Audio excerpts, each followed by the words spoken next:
हो जाइए, कृपया अपनी सीट पर वापस जाइए। ऐसा बहुत कम ही होता है जब सत्ता पक्ष की वजह से संसद की कार्यवाही ठप हो जाए, लेकिन इस बार ऐसा ही हो रहा है।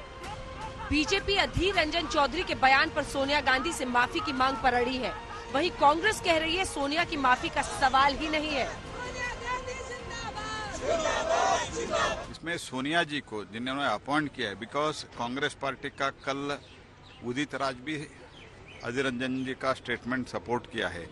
इससे पहले भी जब मुर्मू जी का कैंडिडेचर अनाउंस हुआ था, तब भी कांग्रेस पार्टी की तरफ से बहुत बुरा बयान आया था। ये सब लेते हुए कांग्रेस और विशेषतः अधीर रंजन का देखते हुए सोनिया गांधी जी माफी मांगना चाहिए। सोनिया गांधी जी का माफी मांगने का सवाल ही नहीं है।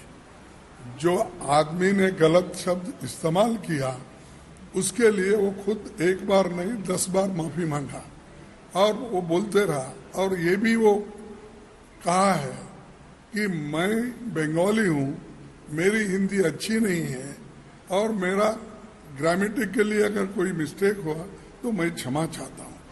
एक तरफ बीजेपी सोनिया गांधी की माफी की मांग पर अड़ी है, तो दूसरी ओर कांग्रेस स्मृति ईरानी से माफी की मांग कर रही है। मैं आप सबसे अपील करता हूँ, बैठ जाइए प्लीज प्लीज। शर्म करो, शर्म करो, स्मृति ईरानी शर्म करो, शर्म करो, शर्म करो। उल्टा चोर कोतवाल को डांटेगा, ये कोई बात होता है क्या? अधीर रंजन चौधरी ने राष्ट्रपति के खिलाफ अमर्यादित टिप्पणी की, जिसको लेकर लोकसभा में स्मृति ईरानी और सोनिया गांधी के बीच नोकझोंक की नौबत तक आई। अब दोनों ओर से मोर्चाबंदी लगातार बढ़ती जा रही है। बीजेपी अधीर रंजन चौधरी के बयान को आदिवासियों के अपमान से जोड़ रही है, तो कांग्रेस सोनिया गांधी के अपमान को तूल दे रही है। उनको अंदाजा नहीं है आदिवासियों में कितना विरोध है। पहली बार एक आदिवासी महिला राष्ट्रपति बनी और ऐसा टिप्पणी करना, ये राष्ट्र विरोधी भी है और ये आदिवासी विरोधी भी है और कहा जाएगा तो ये देश विरोधी है। ऐसे बातें करना चाहिए क्या? सत्ता पक्ष जिस तरीके से कल मैडम सोनिया गांधी पे हमला बोला सदन के अंदर, तो इसके लिए सदन में आके सरकार को खेद प्रकट करना चाहिए, माफी मांगना चाहिए, क्योंकि मुद्दा मुझसे हुई है, ये मुद्दे से जुड़े हुए हैं। मैं अगर मेरे खिलाफ कोई शिकायत हो, इसका मतलब ये नहीं कि मैडम के खिलाफ ये शिकायत बनते जाएंगे। बीजेपी और कांग्रेस में सड़कों पर भी संग्राम है।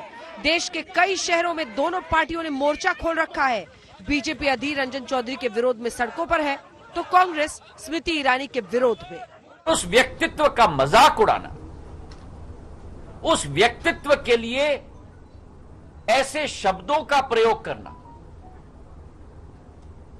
ये यही बताता है कि कांग्रेस के आदर्श और विचारधारा कहां तक पहुंच चुके। भाजपा के टारगेट निशाने पर है श्रीमती सोनिया गांधी जी। पहले ईडी के द्वारा उनको हरास किया गया, अब सदन के अंदर भी अमर्यादित व्यवहार उनके साथ किया जा रहा है, ताकि भाजपा के ऊपर जो आला कमान शहंशाह बैठे हुए हैं वो इस प्रकार से व्यवहार से प्रसन्न होते हैं। उधर कांग्रेस के भीतर से ही अधीर रंजन चौधरी के विरोध में आवाज बुलंद हो रही है। मैं अधीर रंजन चौधरी की इस्तीफा की मांग करता हूँ। मैं कांग्रेस का विधायक हूँ, लेकिन मैं इसकी खंडन करता हूँ, मैं निंदा करता हूँ और मैं पार्टी आला कमान से मांग करूंगा। कुछ ऐसे लोग हैं जो पार्टी की छवि खराब करते हैं। आपकी हिम्मत कैसे हो गई कि आपने द्रौपदी मुर्मू के बारे में ऐसा बात बोल दिया? वो राष्ट्रपति है, देश के सर्वोच्च पद की प्रथम महिला है, वो उनका सम्मान होना चाहिए। अधीर रंजन चौधरी के बयान पर जारी बवाल के बीच गृह मंत्री अमित शाह और केंद्रीय मंत्री स्मृति ईरानी ने राष्ट्रपति द्रौपदी मुर्मू से अलग अलग मुलाकात की। दिलचस्प ये कि सत्ता पक्ष और विपक्ष के बीच की सियासी लड़ाई अब चिकन तंदूरी वाली जंग में भी बदल रही है।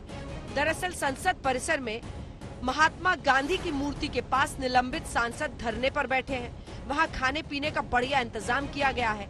जब ये खबर आई कि धरने पर बैठे विपक्षी सांसद चिकन तंदूरी का लुत्फ उठा रहे हैं, तो बीजेपी ने निशाना साध लिया। मैं एक पूछना चाहता हूँ, लोग आपके किसके लिए भेजा है? चर्चा के लिए भेजा है या चिकन खाने के लिए भेजा है? ये तो उत्तर देश को देना चाहिए। लोग चर्चा के लिए भेजा है, चिकन के लिए नहीं है। वो भी गांधी स्टैच्यू के सामने बैठ के चिकन खा रहे हैं, ऐसे एक रिपोर्ट आया है। अब देखने वाली बात होगी कि अधीर रंजन चौधरी के बयान से उठा विवाद तंदूरी चिकन से होता हुआ और कहां तक पहुंचता है आज तक ब्यूरो।